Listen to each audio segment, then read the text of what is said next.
I'm Felicia, And I'm Ian. and we are the Paranormal Lovers.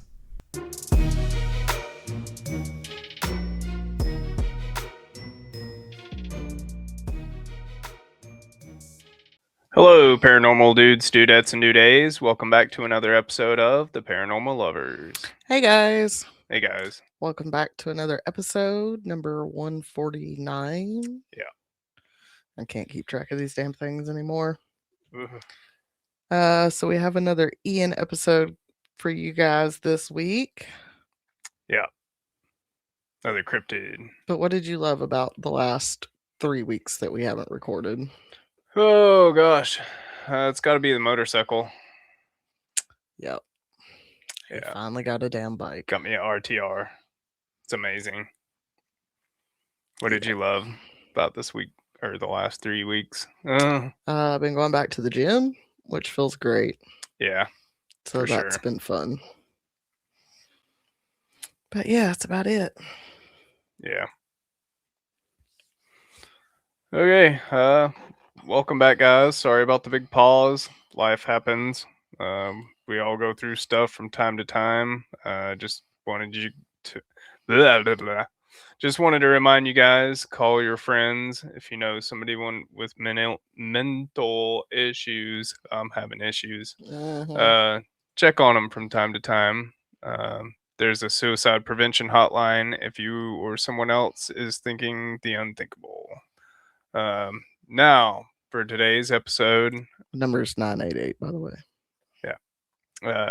Now for today's episode, we're going to be talking about another cryptid. Woo! One that's been spotted in my home state of North Carolina. North Carolina has its fair share of woods. Lots. We live in a woodsy area. The forests where I live are pretty thick, almost tropical rainforests. Trust me, I used to land survey in these mountains, and the damn sawbriars, man, they are Briars are ridiculous. thick. They're hard to maneuver through. But that being said, we live in a might as well be a tropical rainforest, so everything here is moist and rotting. And what comes along with pooled up moisture in the woods? Fungus. Bugs. Oh. And lots of them. Lots of mosquitoes. Ugh. In my backyard. Yeah. In my backyard. That's why I have a little tent and a citronella candle on the back porch. Yep. There's only one thing worse than mosquitoes when you're walking the trails or splitting wood or really doing anything outside here. And that is bigger mosquitoes. Well, in the swamplands of eastern North Carolina, they have just that. Swamp areas are known for their swarms of mosquitoes. It's terrifying. Big ones, because the area is a perfect breeding ground and the habitat kind of leaves the mosquitoes unchecked. In Averysboro, which lies on the eastern bank of the Cape Fear River in North Carolina, they have swamplands and big mosquitoes. One that is bigger than all the other ones, though. It's called the Gallinipper. No. First sighting of the Gallinipper came from indigenous mythology. I ain't fucking with giant mosquitoes, in man. the 1850s. The Tuscarora people told of a mosquito that was as large as a person. They called it Yote Yo. Yote no. They say that many of their warriors were attacked by this flying insect by hunting them down and sucking out all of their blood. Jesus. Eventually, the warriors of the tribe were able to hunt the insect and pierce its heart with an arrow, which then withered and crumbled. It is said that the heart crumbled into so many pieces that the pieces became smaller mosquitoes. And that is why we have the mosquitoes that we have today. All right. The Cherokee people in western Our North people. Carolina have their own version of the story, but the creature they tell of is not a mosquito. It is a giant yellow jacket called Ulagu. Fuck that guy. The name means boss in Cherokee. The story goes that the yellow jacket was so large that he could boss anyone he wants to around. So I'm like, all right, Mm-hmm. you could, yes, sir. Uh, he is said to be so large he would fly down and pick up unsuspecting children and carry them back to his cave. The cave was the bee's lair, which the Cherokee people named Tuskagnoony, Tuskagnoony, meaning where the yellow jacket was. The legend goes that they followed it to its cave and lit a fire at the mouth of the cave to smother the creature with smoke. As it goes, the creature turned into a bunch of different smaller versions of itself to Mm. escape the smoke. And that is why we have the yellow jackets known for their painful stings today. All right. Uh, Borough used to be a lumber town and had a, back to the Gallinipper. Averisboro used to be a lumber town and had a thriving industry in the early 19th century. Lumberjacks made their living shipping lumber to and from the Cape Fear River, and in doing so, saw many, many big mosquitoes. Mm. I'm sure it was a constant battle. Uh, I wonder if they knew about citronella. Probably not. But in Averisboro, they have a legend that tells of a mosquito so big that it was the size of a small eagle. They called the bug the Gallinipper. We have mosquitoes here in western North Carolina that big, but we call them mosquito hawks. But not mosquitoes the size of hawks. They were more like the size of a baseball. Yeah, and mosquito hawks aren't actually mosquitoes. They eat mosquitoes, Yeah, that's what I was about to say. They're not really mosquitoes, they're a different species. but they are creepy looking little fucking buggers, man. And they're big, They look just like a mosquito, but but a giant mosquito, like the they're size of big. like a $50. Yeah. The Gallinipper was more than a mosquito hawk. This mosquito was so big that uh, its proboscis, the part they used to suck your blood out, Mm-hmm. um, it was known to slice off a man's arm. All right. Yeah. If it decided that it wanted to bite you, it can mean lights out. Yeah. This mosquito could drain a man's blood in a matter of seconds. I wonder if there was any vampire stories that came out in the region during this time. I have a feeling. Right. I do know there were a lot of wildlife that gave the lumberjacks some concern at the time. Alligators, of course, were a big concern, Mm-hmm. being as they were working in the swamps. Mm-hmm. North Carolina is known for having panthers in the region as well. Uh, that's why our football team is called the Carolina Panthers. Wow, wow, wow. Uh, I would be afraid of that one the most. That's the last thing you want to hear in the middle of the woods while you're Mm-mm. camping. Nah, you're so fucked.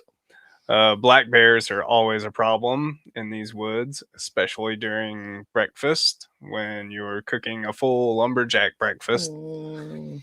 Lumberjacks came from all over North Carolina to work in the swamps of Averisboro. One crew of lumberjacks from Chatham County came to Averisboro to try and log some Averisberry lumber. They worked alongside the local crew from Averisboro, logging wood and floating their hauls down the river. A rivalry started to grow between the two crews to see who could get the bigger haul. It was started by a particular egotistical foreman named Red Saunders. Mm. Red was the Red the foreman. yeah. Red foreman. He was a little egotistical. Red was the leader of the Chatham County Lumberjacks, and he would brag to the local crew about how much more his guys were logging than the Averysboro crew. Red always bragged, actually. Um, he mostly bragged about how strong he was. He would tell his crew that he was the strongest, toughest man in the swamp. He would tell them that he wasn't just the strongest in the swamp, but also in North Carolina and maybe even the world. One day, when the Averysboro crew became fed up with Red bragging about himself, um, even Red's own crew grew tired of the pompous crew boss. Before long, the crew from Averysboro put together a plan to put Red into his place. So, one day while working alongside the Chatham crew, the Averysboro crew told Red that, yeah, he was the toughest man that they knew and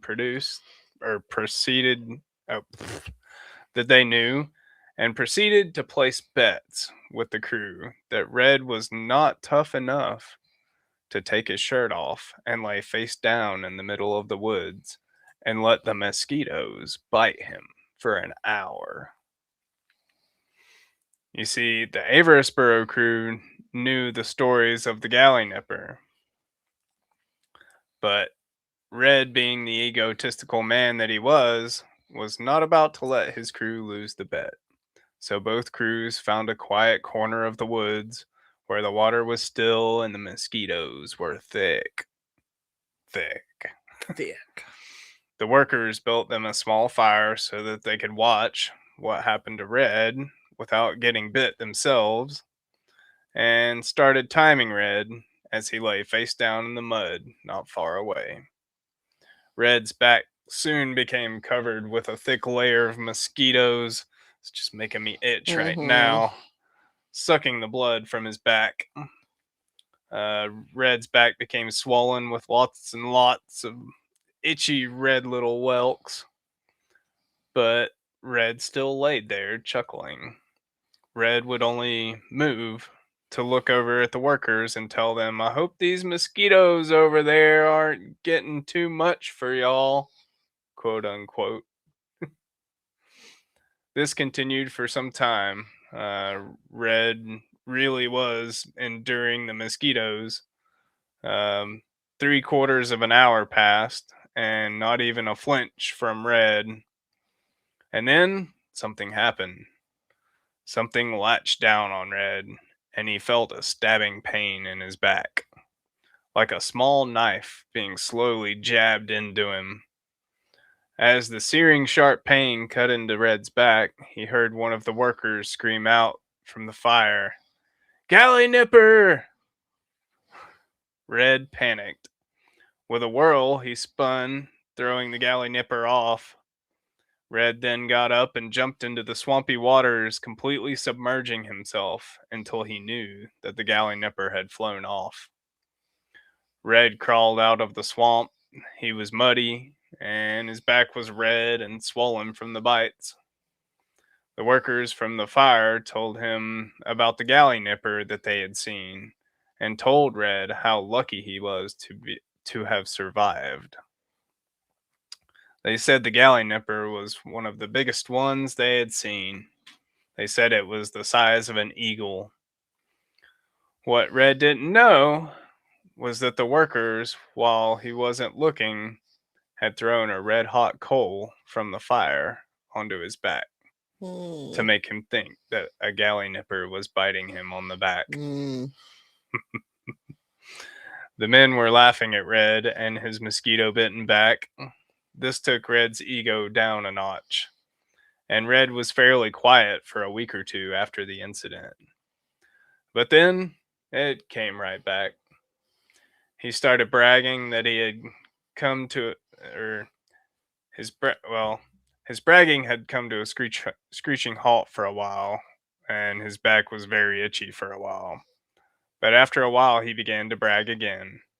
He would tell everyone that would lend an ear that he was the only one to ever survive a Gallinipper attack in the woods. The story is still being kept alive to this day in the tavern in Averisborough. They even have a Gallinipper skeleton hanging from the ceiling in the bar. It's a bird skeleton with a piece of carved bone where the beak should be, and a sign hanging under it that says Averisborough Gallinipper.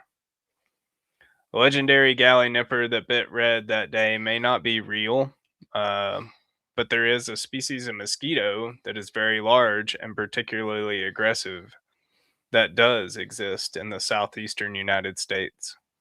It's called Phasorophora ciliata and is more commonly known as the American Gallinipper. Mm-hmm. Wonder if there's Gallinippers from elsewhere around the world. Probably. I looked it up. It's only like a third of an inch, so like maybe that big, but that's still a pretty pretty big big. mosquito. Right. Definitely not man size, but too damn big. Yeah. It also makes me wonder if this is a case of a prehistoric insect that had survived. Maybe. Bugs used to be bigger back then because of the high carbon dioxide in the Earth atmosphere. Either way, there's some big bugs out there. So if y'all are going into the woods of North Carolina, don't forget your bug spray. Oh Lord. And I don't know if bug spray is gonna work against a Gallinipper. happy camping this summer. Might need one of those big electric bug things that you can like hold. Yeah, the tennis Whack racket. that motherfucker with it. Yep. And that, folks, isn't yet reason 1,052,000 why I don't camp. Yep. I don't camp. I don't do it. I don't like it. All right. Well, that was fun. We hope you guys enjoyed this episode. We hope you guys have a good week, and we will see you guys later. Be kind to each other. Bye. Love you. Bye. Love you guys. Bye.